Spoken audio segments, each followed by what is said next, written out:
Isn't Marxism the same thing as communism?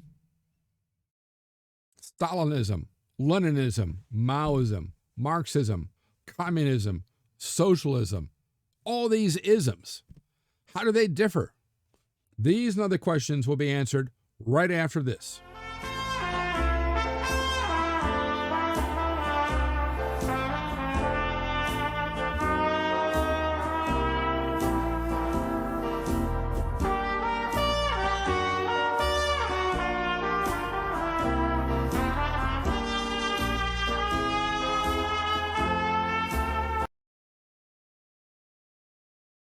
I am Professor Jerome Arkenberg, and I've been teaching a wide variety of history courses at colleges across this country for the past 30 years. In this video, I'm going to tell you about the difference between Marxism and Leninism, between Leninism and Stalinism, between Trotsky and permanent revolution, and between Marxism and Maoism.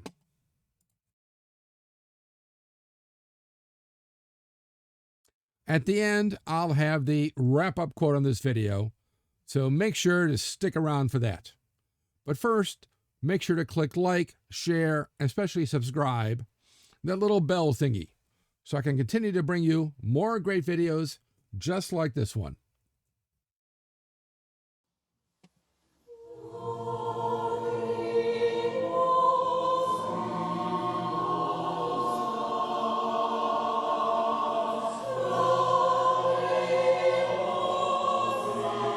Vladimir Ulyanov, also known as Lenin, from 1870 to 1924, argued that Marx was correct in his predictions. But his predictions had not yet come to pass because, first, imperialism turned the peoples of the world into what Lenin called the proletariat's proletariat. If you don't know what proletariat is, you should watch my video on Marxism. And the bourgeoisie, again in that video, the bourgeoisie ruling class had cleverly allowed the proletariat the illusion of power through a quote-unquote democracy, which they, the bourgeoisie, nonetheless controlled through the power of money.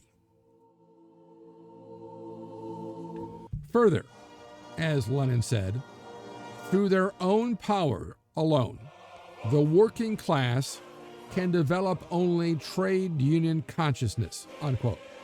That is, their impulse to rebel was only instinctual anger caused by some current economic crisis.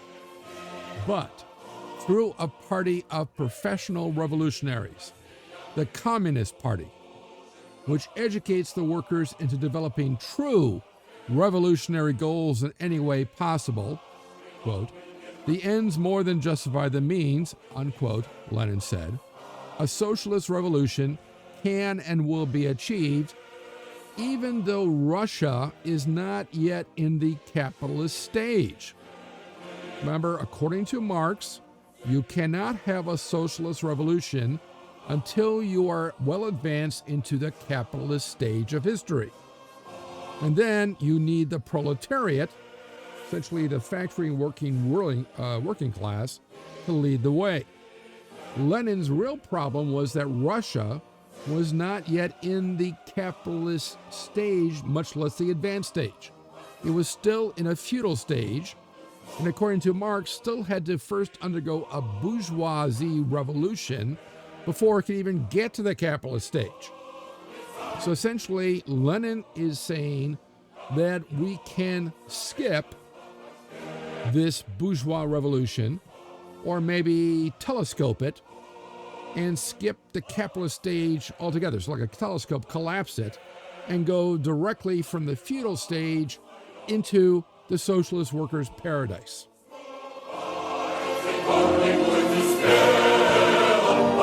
But this leads to a problem. According to Marx, once that occurs, and the social revolution occurs, there would be a short dictatorship of the proletariat, to wipe out any remnants, any resistance of the bourgeoisie. But then, according to Marx, the state would wither away, and we wind up with a society where there is no government.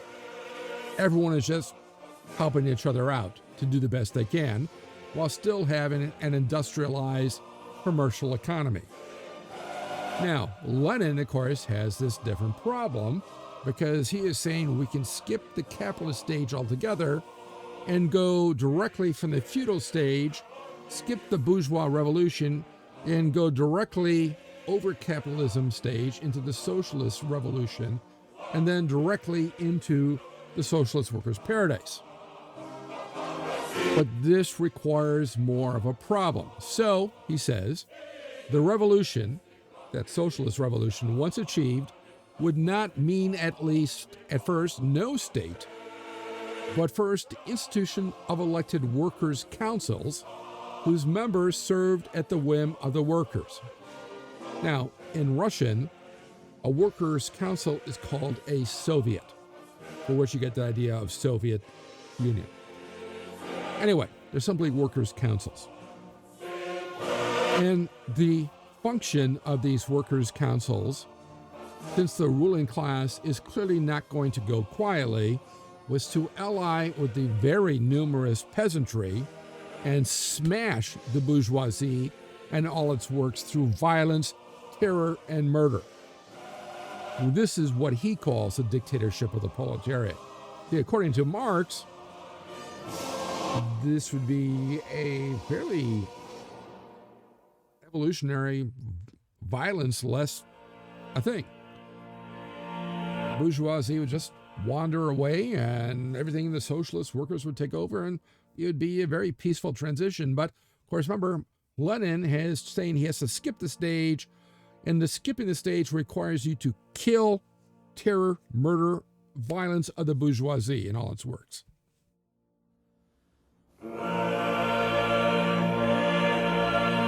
Another theorist that is aligned with Lenin, but is not really practicing Leninism, is a guy by the name of Lev Bronstein, normally known as Trotsky, from 1879 to 1940. And again, the same problem. In a feudal state like Russia, which had some industry run by a small bourgeoisie, the bourgeoisie could not be relied upon to lead a revolution into the capitalist stage, because the bourgeoisie was an artificial creation. In other words, they didn't just come into being on their own as part of the normal dialectic materialism of Marxism, but they were created by the Tsarist state, because the Tsarist state needed modern weapons of war, which can only be produced through industry. However, how to address this? So Trotsky says, let's ally the small proletariat, because there's some industry, but not much. There's a small proletariat, small but revolutionary, with a very numerically large peasantry. But the peasantry, of course, simply wanted land reform. And if you allied them together, kind of like what Lenin said, they could stage the socialist revolution while skipping the bourgeois revolution and skipping the capitalist stage altogether. But the peasants would reject a socialist workers' paradise, where all land was owned and work done communally, because that's not what they were about. Now, if you had gone through the capitalist stage, this mentality, according to Trotsky and Marx, would simply have disappeared over the course of generations. So, once we achieve this socialist revolution and an alliance of the peasantry with the small proletariat, how do we make sure we don't backslide into private property, but keep moving forward into the socialist workers' paradise, especially if the rest of the world has yet to undergo a socialist revolution and is a great sort of series of examples of how much more farther advanced they might be if they weren't socialist. So Trotsky solved this with what he calls the theory of permanent revolution. So essentially forcing a socialist revolution on everyone else in the rest of the world, whether they're ready or not. And then once everybody is in the same boat, so to speak, there will be no counterweight, no alternative examples of how to live. There'd be just the one. So as a result, everyone around the world would accept the socialist basis of society and work to make it better.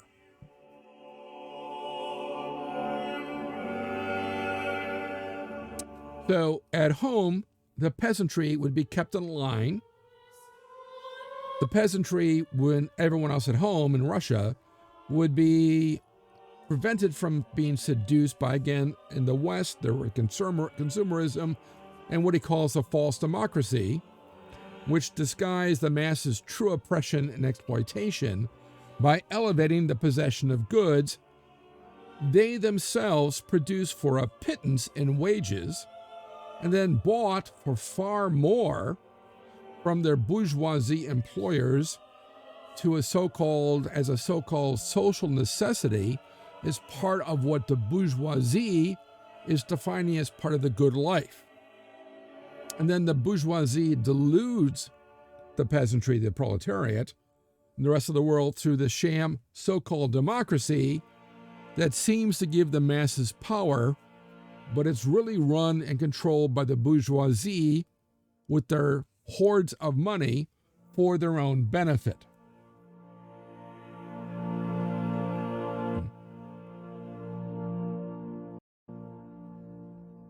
Now, Joseph Stalin, 1879-1953, took Leninism to its logical conclusion.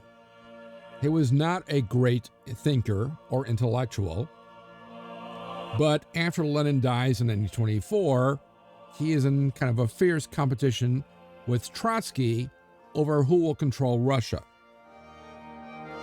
So he comes up with this other theory called socialism in one country.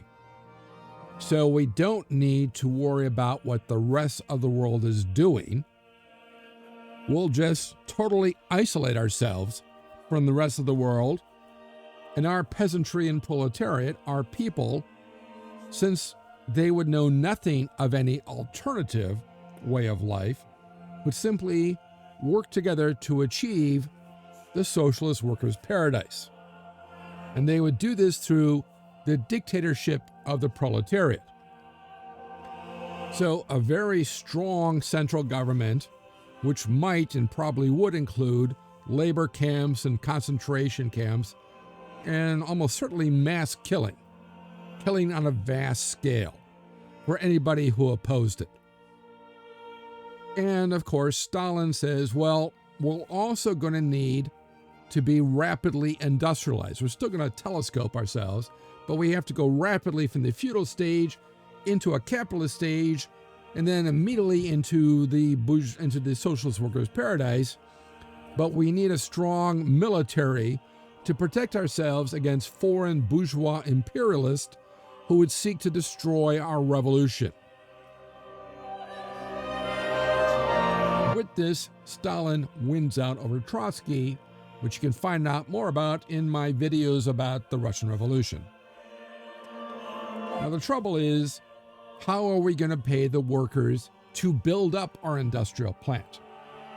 Well, to pay for this, the peasantry would be forced to supply, to work, to raise, grow the food, raise cattle, raise sheep, everything else, and supply grain, food for free.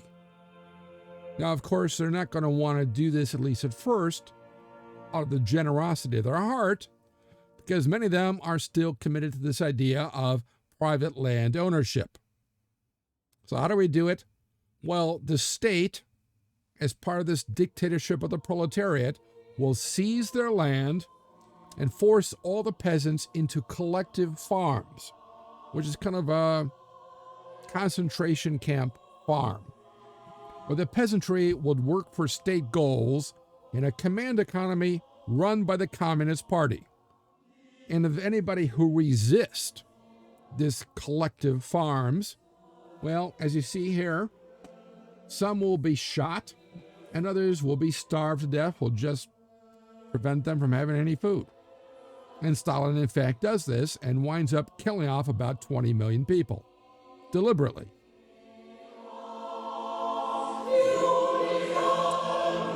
Then we get to China.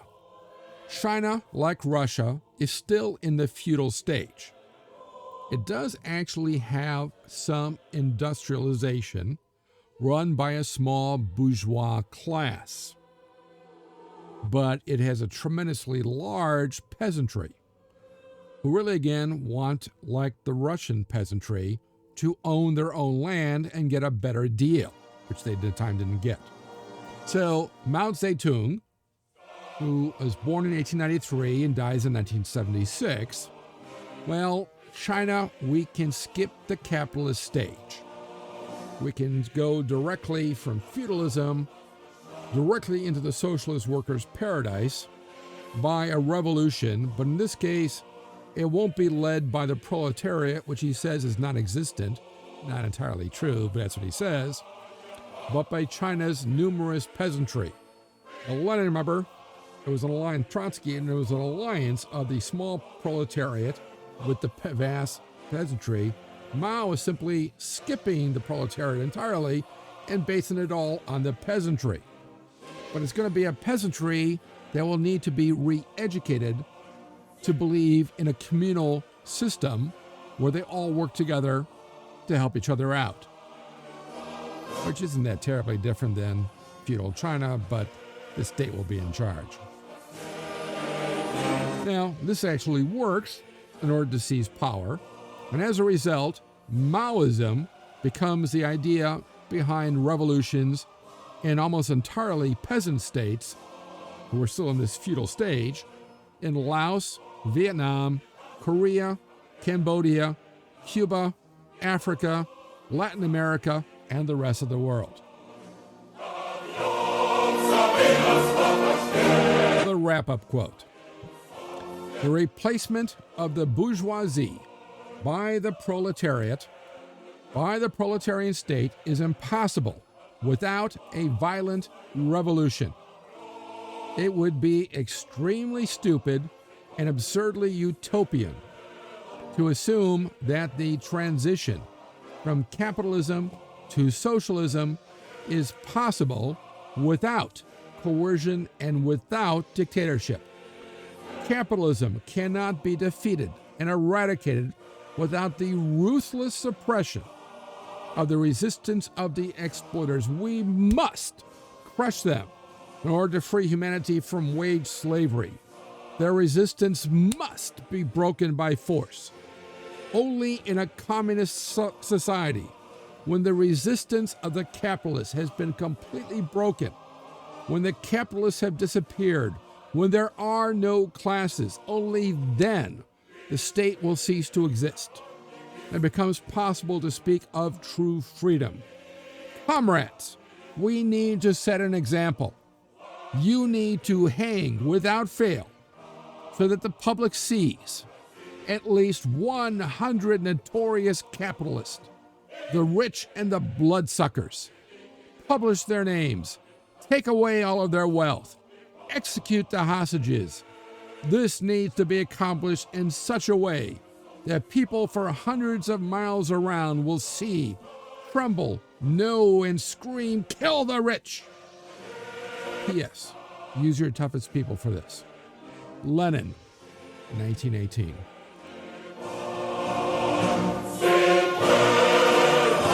So, let me know what you think of this quote in the comment section below. Also, what you liked about this video, and what other historical topics or subjects you'd like to see in future videos. Be sure to click like, share, and especially subscribe, as it will help me bring you more great videos just like this one, and click on that little bell thingy so you'll know when the next History Waits for No One video is posted. If you want to know more, there are recommended studies on this topic in the description below, along with other ways to connect with me. Thanks for watching, and I'll see you in the past.